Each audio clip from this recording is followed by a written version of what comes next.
Buonasera e benvenuti alla seconda giornata di Open ARTI, che è l'ultimo modulo del progetto Open promosso da Vodafone e Zero Edizioni. Questa sera sarà molto densa come quella di ieri per chi è già stato qui, ovvero avremo un talk adesso che sta per iniziare alle 19 con Chief Boima e Venus X, e a seguire ci saranno due DJ set, prima di Chief Boima e poi Venus X alle 21 sul palco centrale qui davanti a noi. Boima sta facendo, come dire, è il primo dei DJ resident del modulo Open ARTI. L'idea è un po' quella di avere un DJ resident per ogni settimana, che sta qui 2 o 3 giorni e sta facendo in qualche modo un po' ragionamento storico sul proprio percorso. Ieri, per chi c'era, avrà sentito delle sonorità molto legate agli anni 70 e 80, legate all'Africa dell'Ovest. Questa sera si protrarrà un po' più avanti e lavorerà più sulle sonorità degli anni 90, insomma l'intersezione tra gli anni 90 e inizio 2000, quindi con l'avvento del digitale nella musica africana, e domani sera invece chiuderà con un set contemporaneo, cioè quello che attualmente lui suona nei club. E il suono sarà molto vicino all'hip hop, in particolare della Liberia e della Sierra Leone, che è anche il suo paese d'origine. Prima di iniziare il talk, una raccomandazione, nel senso che il talk sarà in inglese. Abbiamo deciso di non avere una traduzione simultanea per praticità e velocità. Sentitevi liberi comunque di intervenire, interrompere, fare domande se qualcosa non è chiaro. Vi do qualche linea, insomma, sulle tematiche del talk. Prima faremo una specie di introduzione sulle biografie di ciascuno di loro, di quello che hanno fatto in particolare a New York, che è la città in cui attualmente risiedono, e del loro background ovviamente. E nella seconda parte invece del talk passeremo al vero, insomma, motivo per cui li ho chiamati, ed è come dire, dovuto ad una strana vicenda che è stata molto seguita in rete, in particolare su Twitter, tra Venus X e una superstar di quello che per convenzione viene definito tropical bass, che se vogliamo è un po' un termine per definire una serie di generi musicali che sono ovviamente molto diversi tra di loro. E Venus X ha avuto un conflitto con Diplo su Twitter, che è stato registrato in seconda battuta da Chief Boima, che oltre ad essere un produttore e un DJ è anche un giornalista, attraverso un post su Africa is a Country, in cui ha, come dire, denunciato l'attività di Diplo a sua volta e ha, insomma, creato uno strano dibattito in rete. Quindi loro lo racconteranno molto meglio di me, ne sono certo, quindi passerei al talk vero e proprio. Okay, so let's switch to English. Welcome Venus X and Chief Boima. Grazie. Hola. So I just gave a brief introduction to the audience about who you are and what's going to happen tonight. And first of all, I think it's interesting if you both just tell about your own biography and background. So I don't know if you want to start first, Venus? Thanks. My name is Venus X, DJ. My real name is Jasmine Soto, and I throw a party in New York called Ghetto Gothic. And it started out as a mix between hip-hop, punk music, chopped and screwed, just basically black versus white. Because in New York, there's a lot of segregation in nightlife. There's not a lot of kids hanging out with each other. Or if they are hanging out, when they go to the club, they only hear one kind of music. Either you go to a hip-hop party, or you go to a punk party, or you go to, house, or you don't go and hear a lot of different kinds of music. And so this was 3 years ago in 2009, I started the party, and we started monthly, and then we kept growing, and every month we would get more and more people, and eventually we had to move to bigger and bigger spots. And by 2010, it was a huge night, and then by 2011, it was all illegal raves, like warehouse parties, and the sound had really evolved into something like a global bass sound. So we were bringing in a lot of different DJs who were playing music from all over the world, different kinds of house music, mixing it with hip-hop, mixing it with, like from the most aggressive to the most soft, the most tropical to the most cold. Like you just never know what you were gonna get, and every hour was a different DJ. So every hour was a different geography, a different sound, a different personality, and eventually, my opinions about music are very influenced by my studies in African studies, gender studies, and also my familiarity with the music industry not being very kind to people that are not well networked, that don't have a lot of resources, that don't speak the language. And so I had been on a tour with an artist named Maluka, and was on Diplo's label. And I saw firsthand what was going on, and I didn't really like it, and I didn't feel accepted. And they wanted me to play a certain kind of progressive house techno that I didn't like, and they weren't really giving opportunities to, new sounds. And if they were only doing it when it was convenient for them. So I was going to different cities with her to play, and then when we would go to one city, we would hear this kind of music because that was a local popular DJ. But then they would never carry that out into the next city. It was a very like, internet European style. And at the end of the day, I just felt that it was ultimately racist, and it was just reinforcing a lot of negative models that didn't really allow for new kind of identities to be heard in music. And so after the tour, I quit. I was like, I can't do this. And I kept doing my party. And then one time Diplo came, and we'll talk more about what happens after that. Okay, thank you. And just a question, because I opened the website here of Ghetto Gothic, and I wanted to ask you something about the aesthetics. Yes. Uh, So the aesthetic is it's supposed to be like where fantasy meets reality. And so you have what's happening in the real world, and then what's happening in the internet and in the video games and in Second Life. And you have kids that are like living online, but they're also human, but the lines are always being blurred. And so we wanted to make a party that was really about, negotiating this existence that you have online versus in real life, because you can do things online and you can do things like behind your computer that wouldn't work in the real world, and you can do things in the real world that don't work online. And so there's not a lot of conversation about how we can exist as the people that we create online, but that are actually active in the real world. We can pretend to be these identities and create this like fictional personalities online, but in real life, do we live that out? We have iPods and they have all this different kind of music, but then we go to the club and everything is one way. Or we are, Latina, and like we listen to black, white, Asian, this, that, the other, but then when we go to the club, we're surrounded by people that look all like us, or the opposite. And so the idea was to merge everyone's ideas and merge everyone's identities and everyone's issues into one platform. And we were successful. So we have like, a lot of different demographics, from 18-year-olds to 50-year-olds, radical feminists to extremely misogynistic rappers. Like everybody comes to the party because the music is good, and it doesn't happen that often. It's one of a kind. It's exciting, and we have built like a lot of cachet and like secrecy around it, like a legendary myth.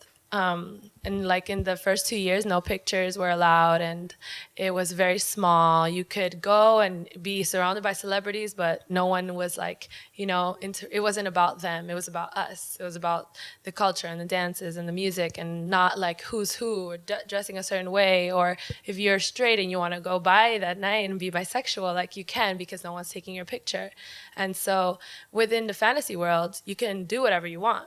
And we wanted to make a place that was like that, where you could really express and be who you are, and have an aesthetic that, is not so awkward and weird, like Second Life, you know what I mean? Really be like, okay, if we are obsessed with celebrities, well, let's put our friends in the place of those celebrities. If we are experiencing, I don't know, issues with environmental issues, like put that in the context of like anime and just speak about it in pictures, and really like just make people think about what they're doing, because everything else is so commercial. It's about the money. And so we wanted to infiltrate those spaces with political ideas and make musical environments that were fun and political, and not have the two things be so separate. And so, yeah, that's the aesthetic. Is to make it cool, to be smart, and to be worldly, and not make it this fashionable thing or this trend or this like object that's for a museum. It's about us, our youth, and like this new culture of kids that because of the internet we can be in one country in 1 minute and then just Google another place and go there too and listen to all these different things and be this new kind of like hybrid people. Thank you. Boima? Okay. My name is Boima Tucker. Chief Boima is my name and artist name. But so I'm from the U.S. too, or I grew up in Milwaukee, which is a town in the Midwest, where I grew up in a community, immigrant community, I guess, of West Africans, and also a community of like German descended Americans, and between the two communities. So I like grew up with this kind of dual identity, but like part of the celebration of our culture was always through music. So for me, like when I started to create music, a lot of it started to become about celebrating the cultures that were less represented, and especially in the American kind of milieu, I guess if you can say. So I came up DJing in San Francisco, California, in an African club that was like Senegalese owned, but it was like Pan-African, Pan-West African. Is it the Little Baobab, It's right? called Little Baobab. And we just, for me, it was a space where I could explore that kind of like dual identity as American and African, and create a really like a community around this music and people who were going through similar things as I was, as far as identity in America. And so we attracted people from all backgrounds, from Latin America, from Africa, from, like Americans. A lot of French people came because it was a Francophone focused club. And so I was DJing there for a couple years, and then started writing for different blogs on the internet, and got the attention of this crew in New York called Duddy Arts. And they were doing similar things in New York, especially around like the Latin community in New York, like playing cumbias and like merengues. And they started this party called New York Tropical, and then a spin-off party called Que Bajo, that is like cumbia focused. And just through my relationship with them, they became a record label, so I started releasing my music with them. And one day I decided I wanted to leave the Bay Area, and several reasons, but one of them was that they convinced me to come out and help try to expand in the work I was doing in the African community in the West Coast in New York, which has a much larger African immigrant community. And so that's what I'm doing today, is that kind of work. And it's interesting because also DJ Rapture, which is part of Dati Arts as well, will come here in 2 weeks. So you're all welcome, and he will give a talk as well. So, right. So before switch to the Diplo thing, I would like to ask you also, Venus, about your job as I don't know if it's the right word, as a consultant for Shakira. What did you? Well, it was a very short-lived experience. It took me a long time to decide that I wanted to do it after they offered the job to me. And then what I did was put together newsletters, like well-informed, like suggestion lists of what she should look at and do for her upcoming albums. They were very they didn't take very well to my ideas. They thought they were too obscure. But then in the underground, this was like the most popular things happening. And so I realized that this was the real big disconnect between us and them.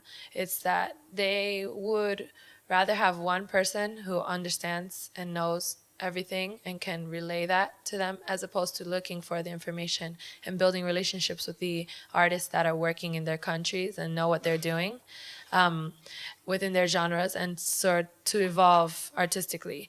They want one person to make a beat, and they want that beat to be hybrid or fusion, but they don't actually want to be fusion-minded people who know what's going on in the world, who know why sounds change, why they evolve, how genres become, what happens geographically, historically, who moves there, who migrates and changes the sound of things, and then what are teenagers doing, what is, you know, interesting to them that you can pull into the pop mainstream. And so after a couple of weeks, I was just feeling neglected, and I quit. It wasn't a lot of money, but I, you know, the job itself was really good for me because it put me in the position to kind of have leverage with other pop people who came up and were like, "Oh, you must love working there," and I'm like, "No, actually, it sucks." And all of a sudden, there was a conversation about the underground and the mainstream kind of like coexisting together, and that wasn't happening before. And so, different record labels have talked to me, and like, you know, I don't know, different artists have like reached out. But again, it's this issue of like, you know, building a relationship with history and with music and really understanding music education. You have to put in time, you have to put in work, and people want quick money. They want fast songs, they want fast ideas. And that's not what you know, that's not what we do.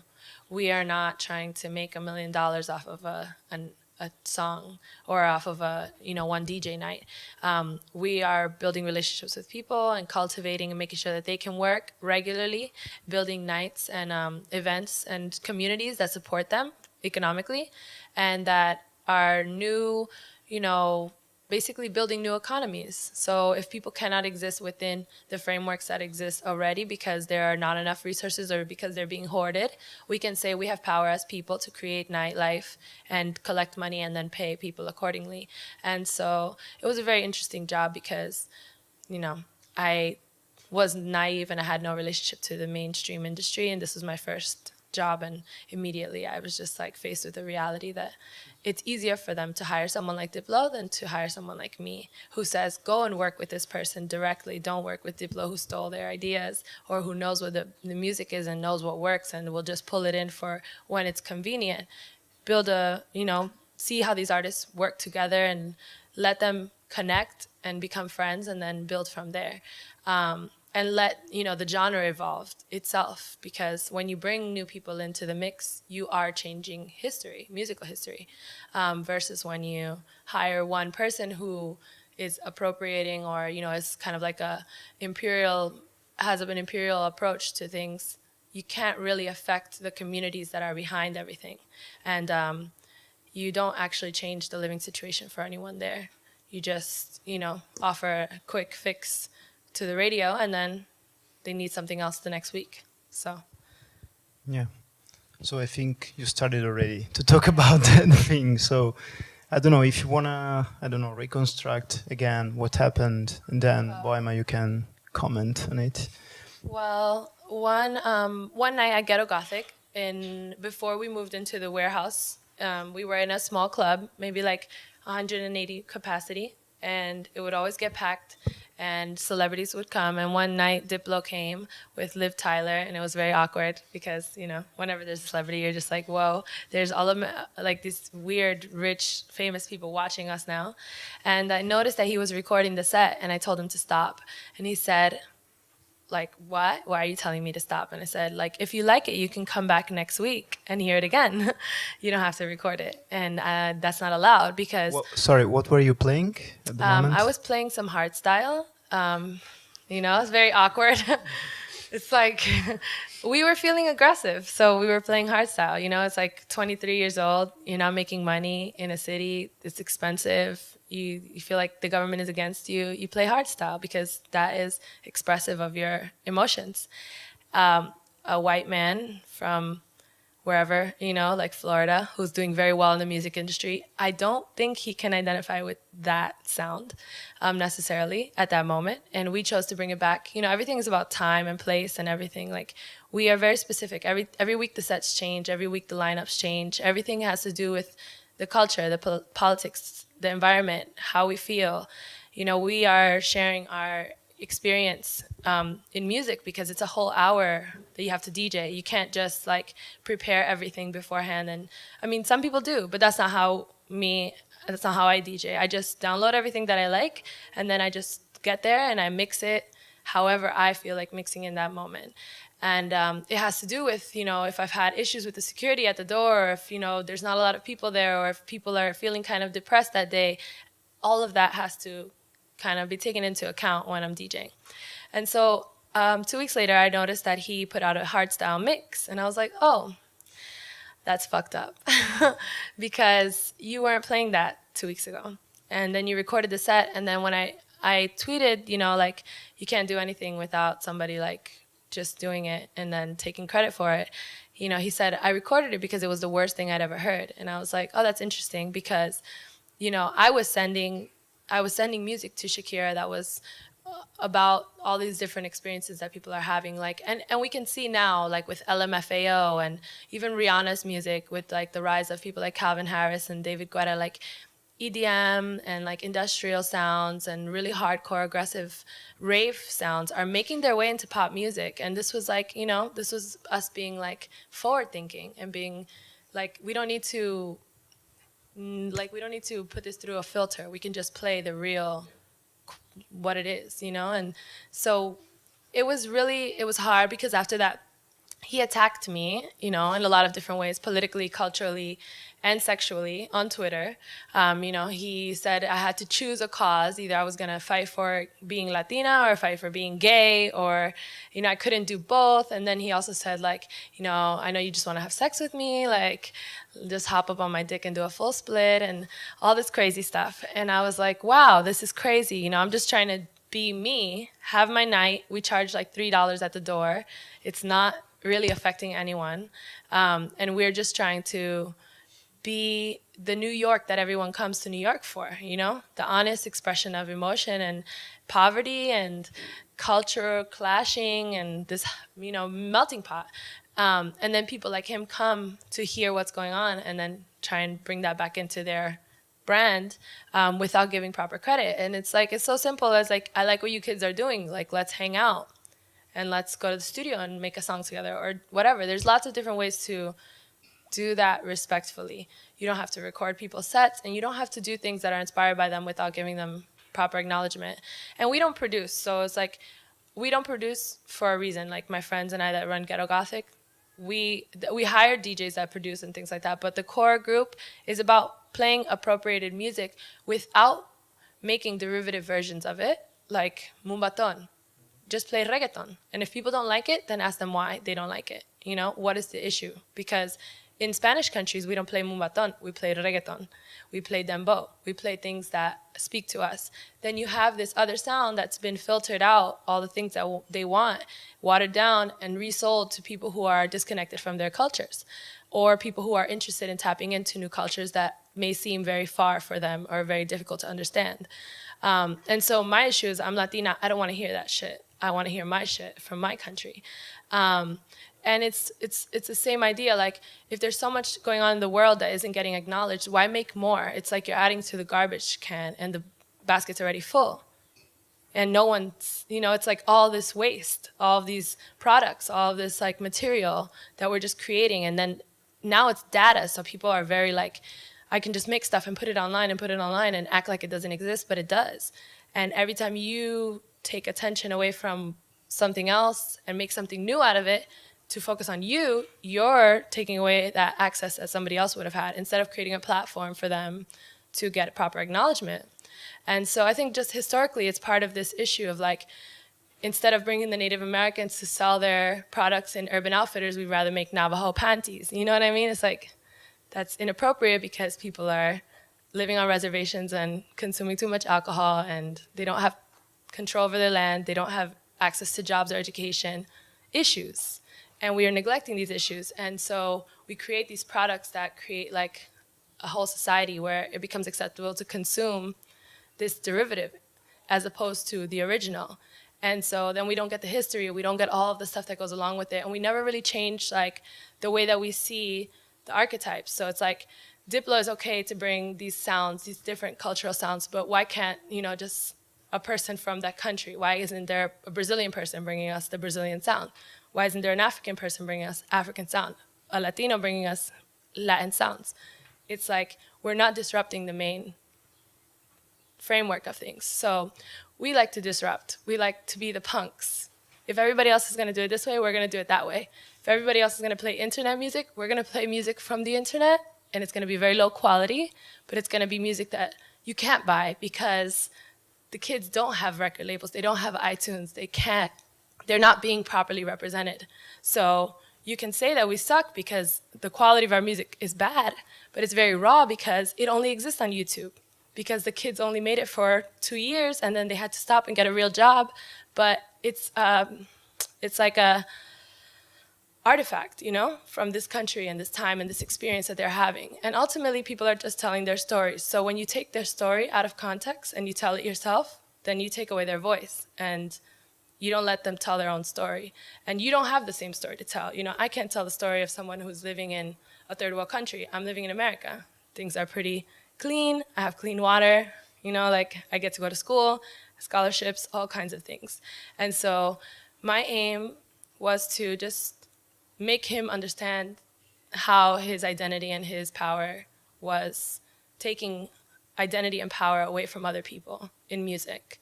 And so I faced like a lot of backlash because of it, but you know, I'm still alive, so it's fine.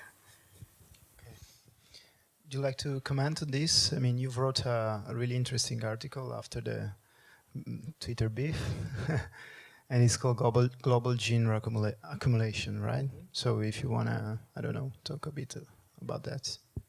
Well, I mean, Or just, I don't know, comment on yeah, what Venus said. yeah. I mean, Venus said kind of got to a lot of like what is happening in the industry, what's happening in the world, and what's always been happening, right? And so for me, I mean, if like to bring it out a little bit, like I got into the music industry not having any connections, or like the internet helped me, you know, enter into this and be an artist and make connections and travel the world through people that I've met online and communities that I've created. That's how I met you as well. Right, exactly. That's why I'm here, right?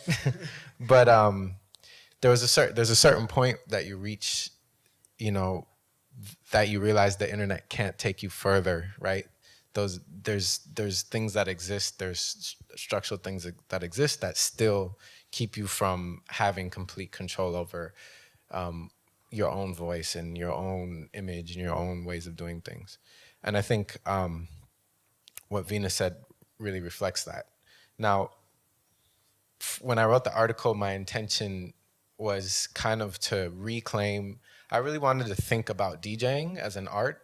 And I know everybody was kind of like critiquing appropriation as this act that's really negative and bad. But actually there was a moment in a mix that I was listening to. It was the Cruel Intentions mix, where you played, it was just the way you used a YouTube clip that made me really think about how appropriation can be used in empowering ways, and appropriation as DJing as an art form. Like what it always was about mixing your experiences, your identity, and creating voice. And it's really this art form where like making people aware of new life experiences that are against the mainstream, but it's become this thing that's very much about selling, you know, whatever you're selling, cool points or whatever. And so what I was really impressed with in that is that the technicality of downloading a YouTube video that takes a Hollywood movie, that reappropriates it and reframes it from a perspective that's not of the dominant perspective, that even talks to communities that wouldn't be talked to from a DJ perspective. Like 10 years ago, 15 years ago, DJing was about, you know, guys scratching and being super technical, right? Then the door opened, and then it was about party and what kind of vibe can you create. Well, 30 years ago, it was about, you know, gay people in New York and black people in New York and Latinos in New York having a space to be themselves without getting harassed by the police, without getting, you know, without having resources to have entertainment. And I think that, you know, you have this arc where it's like technicality, and then the technicality can get disrupted and open the door for people of all backgrounds to have access into something. And then once I made that realization about appropriation, that I realized that the conversations that we needed to have weren't necessarily about individuals and their individual acts, but the power that exists within between people. And then, you know, and that's what I really wanted to draw attention to. Okay, but after that, you met Diplo, right? Yes, I want the real. Do not gossip, but you know it's. It wasn't okay. It wasn't like a bad experience, I'll say. It was just like my complete honest opinion, and I'm sure he'll feel the same way. It felt really like a press opportunity, like, and it really felt like, and Eddie, who set it up, is a friend of mine, and I really respect him in a lot of ways, and I appreciate that this happened. But you know, you get in a room with somebody who's an icon, who's a figure in the industry, who has a brand. They're basically a brand, and they're gonna do everything they can to protect their brand at all costs. And nothing that I will say or anybody says will change that person's mind or change their practices. And so I went in, and it was kind of tension, but I didn't really feel like the tension was even genuine. I was just like, he was acting like mad because he knew that he should be acting mad. I was like, yo, I don't even know you, and you're like, I don't know. I don't want to make it personal, and that's the point. It's not a personal, you know, it's not about him per se, but for me, what this exercise is the ability that I can put something on the internet and then create a new frame of thinking about things that most of the people who are consuming this tropical music or global based music weren't, or they are, but you know, maybe I can open it up the possibility that not all that glitters is gold, you know what I'm saying? And like scratch the surface a little bit. So yeah, going into that situation, it was just, you know, he was very conscious of how it would come across. He mentioned the MIA article where she ate a truffle French fry or something. He's like, I'm not going to order a truffle French fry, ha ha ha. And like, and it was at the Ace Hotel, which is a very like cool, hip hotel, you know, that has DJs. And they had a turntable in the room. And it was just a very, you know, it's his life and to be fair, it's like I've been around people like that in the industry who are icons and who have a brand, and he's no different than, you know, such and, you know, insert celebrity name here, X, you know, and then it's all, that's their perspective. Their perspective is from this very capitalistic way of managing the brand. Yeah. I think it's interesting, like now that years are passing, you know, that everybody's existing simultaneously, because working with Diplo for that tour a few years ago, and then working with his artists and watching them and their development or their lack thereof, and watching different people who have worked with him kind of like enjoy it and then get neglected and then pick up again and then get neglected again. And then you see how the model just doesn't really work, you know, for everyone, because at the end of the day, there's a pyramid and at the top is Diplo. And that's just, it's 2012, you know what I mean? And there's internet everywhere and people have access and they can mobilize their own communities. And this isn't what a progressive model and like progressive, universal, hybrid, you know, multicultural sound should look like. Even though it takes on that identity, like it takes on this multicultural progressive thing, which is still very corporate and very it's all very corporate, and it's all about, you know, when you need someone, when you need to pull your race cards in, you pull in your artist who's Indian or your artist who's Dominican, and you go, look, I have this artist who's Dominican and she's going to perform now. But then that's one time a year, and then for the rest of the year she isn't being nurtured as an artist, she's not being supported, she's not being taught about music, she's not being worked with. You're just, you know, it's like this quota thing. It's like having a university that's all white except for 10% of this kind, 5% of that kind, 4% of this kind, just to make it comfortable for whatever money's coming in and whatever image you're trying to create for the brand.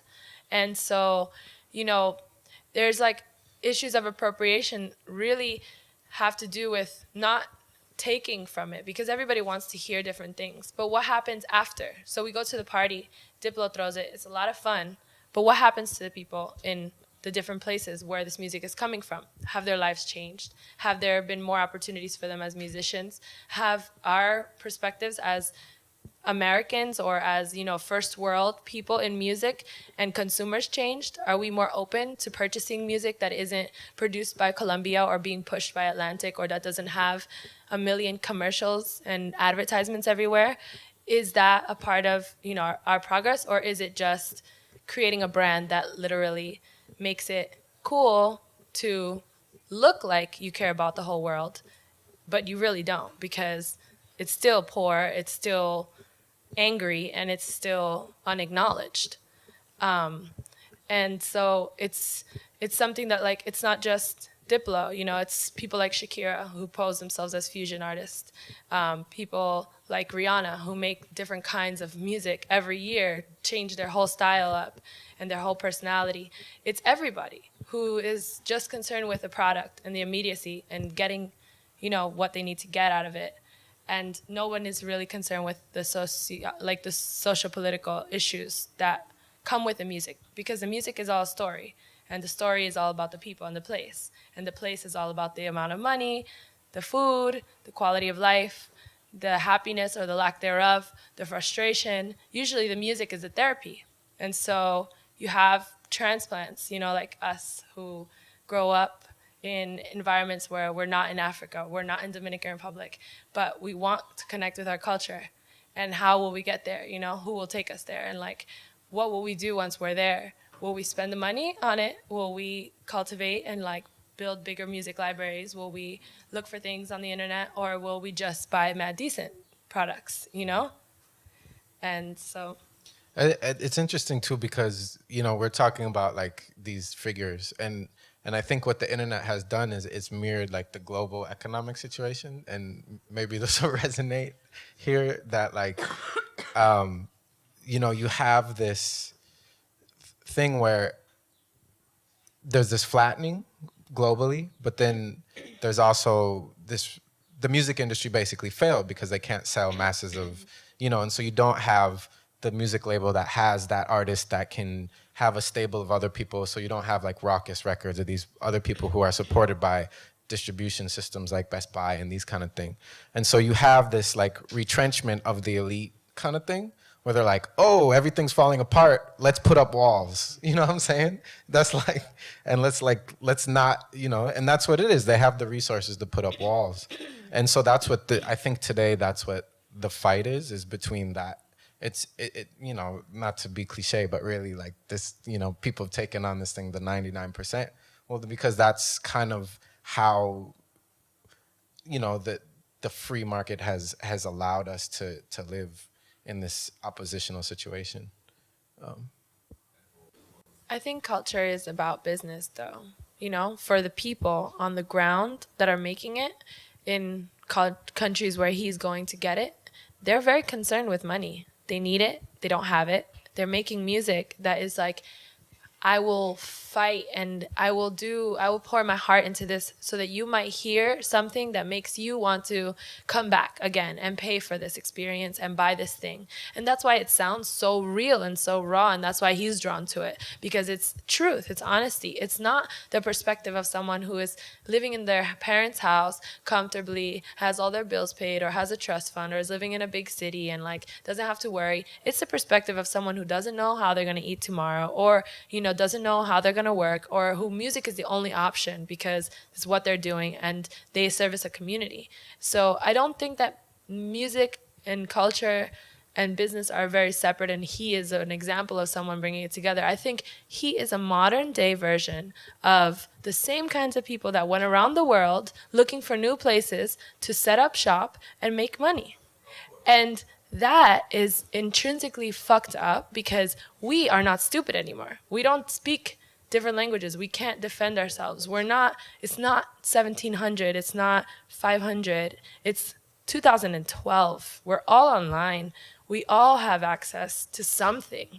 And if we don't have access to, mobilizing our product, we have access to people. We are vicious. We want to succeed. We want to change our circumstances. No poor people. I don't know any poor people that want to stay poor. And this is the issue. Culture is not about a lack of understanding of money. It is intrinsically about that, and that's why I think it resonates in the first world, is because we are chasing money and we have comfort and we have access, and this is thriving. It's giving us more of that impetus to keep getting it.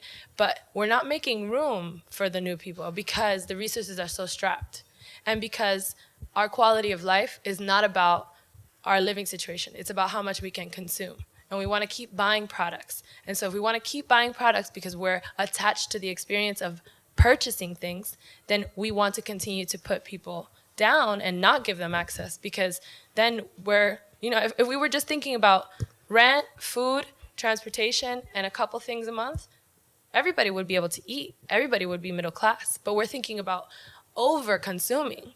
We're thinking about Diplo's thinking about making 70,000 an hour instead of making 70,000 a year, where I'm thinking about making 70,000 a year and being able to make 5 other people make 70,000 a year. You know what I mean? And I come from poverty. My parents don't own their house. They don't own their cars. Everybody's in debt. I'm in $100,000 worth of debt for trying to study about where I come from. And so it's like, I don't really have any, I don't feel bad. I don't feel like there's any way to get around this. When the world is suffering so much and there's so many people that are poor, how dare you go and take something from them that they are using to express their necessity to the rest of the world through a sound, It's not only is it like grave and necessary, but it's also beautiful that you could transform that experience that is so hard into something that is so beautiful. And so it's like, it's just a lack of humanity, not a lack of interest in culture. It's a lack of humanity that people have. And I think that the internet adds to it. Like, I'm reading this book, I have it with me. It's called Program or Be Programmed. And it talks about our relationship to the internet and how we kind of like don't think about the person on the other end of this book. It's amazing. You should read it. But it talks about how like our emotions change and our relationship to people change as we consume things through this screen as opposed to face to face. I can tell you like, fuck the baby that's inside of you, that piece of shit. But I would never say that to your face because the internet is using this block, And basically that's what he's saying. You're taking music and sound and money and futures away from people and their children. And you're saying it's okay because it's online. Or because I have a brand, because I work with this artist. And it's not okay because the children of that person may never get to go to school because you're not giving them a platform to put their music out. And you're not saying you're empowered, you're real, my privilege is also real, and I'm going to use it for the right reasons. And so it's this issue of like understanding that we're very equal. We're all human, and we all need to think about now. We need to think about money. We need to think about what is important, and we also need to think about the future and the past, especially the past. If we have been oppressing people for the last 2,000 years, we should not go forward and keep oppressing them. At least if we're going to oppress people, oppress new people. Do not oppress the same people because it's just wrong. And it's the same black and brown people around the world who keep getting taken advantage of. And I'm just like, I don't want it to be me. I'm tired of it being me and my people and my culture. And I'm tired of like having to go to this other place or having to, claw my way to the top or constantly be surrounded by white people or people from a different demographic in order to survive. I want to be surrounded by people that look like me. I want to be surrounded by people that are diverse, I don't want to be like, oh yeah, I'm the token Latina in the group, person of color here to speak for my population.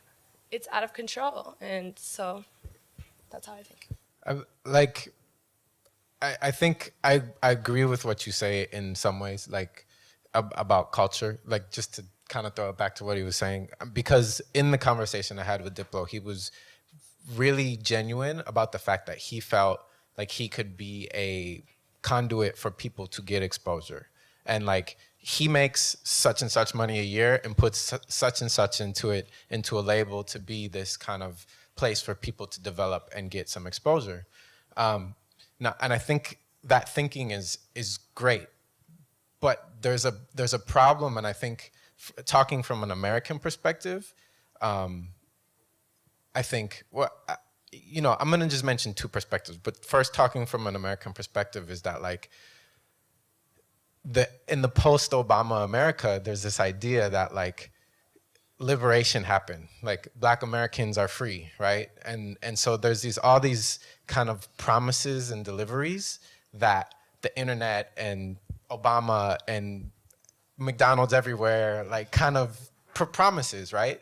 But the material realities between people, I mean, you lived in New York. You know that you go to Brooklyn, and East Brooklyn and now Central Brooklyn are very different realities. But people don't see that. People walk through the streets and they're like, we're in Obama's America. And I think that culture has become this excuse to retain problematic, and it doesn't matter what the social barriers are. Like, it could be economic, it could be business, but it could be race, it could be gender, it could be sexual orientation. But there are still these barriers that the promises of whatever democracy didn't erase. Now, I'm currently studying, and a lot of the research I do is in West Africa, and I did some work in West Africa last summer, and just from my experience of working with artists there, like something Vina said that is really real, that it's not, you know, the 1700s, and we're all members of the same society, right? And so cultural difference is a little bit more nuanced because everybody's kind of consuming the same thing these days, right?